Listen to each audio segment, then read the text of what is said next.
calling for all workers in the retail sector to earn at least the living wage, which currently stands about £11.70 an hour.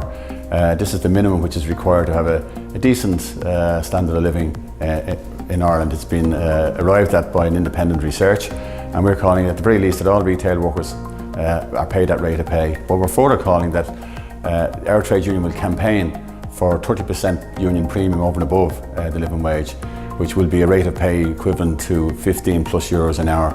And we will be mandating our officials in all sets of negotiations to negotiate rates of pay in excess of 15 euros an hour in the retail and bar sectors.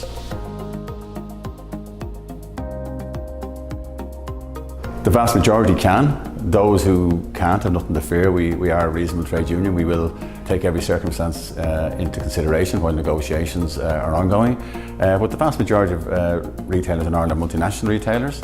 It's a very profitable sector. It's not unheard of for them to be making over 200 million a year in profits, and we're saying they need to share some of that wealth with their employees to the extent that 15 euros an hour is reasonable and fair.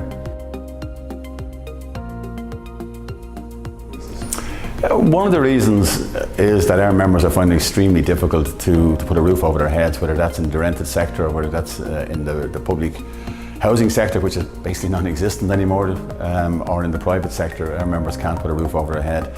I don't think 15 euros an hour is going to put a roof over their head. I mean, the housing crisis can only be solved by one method, and that's building 10,000 units of public houses per year for the next 5 to 10 years, and that's a minimum requirement to house people. Our members would have heretofore benefited from large public expenditure on public housing. That has ceased over the last decade and a half, and our members are now suffering the consequences, either forced to stay with their parents or being forced into private rented accommodation, which is wholly unsatisfactory and way overpriced. So it will feed into pay increases, but I think at the end of the day, pay increases, are just one element of it, unless the government gets off its backside and starts building public houses and building them quick.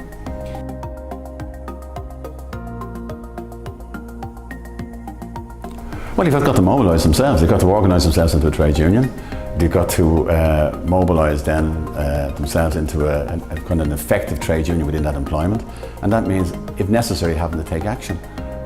There is no magic wand for getting the living wage. There is no kind of magic wands for getting 15 euros an hour.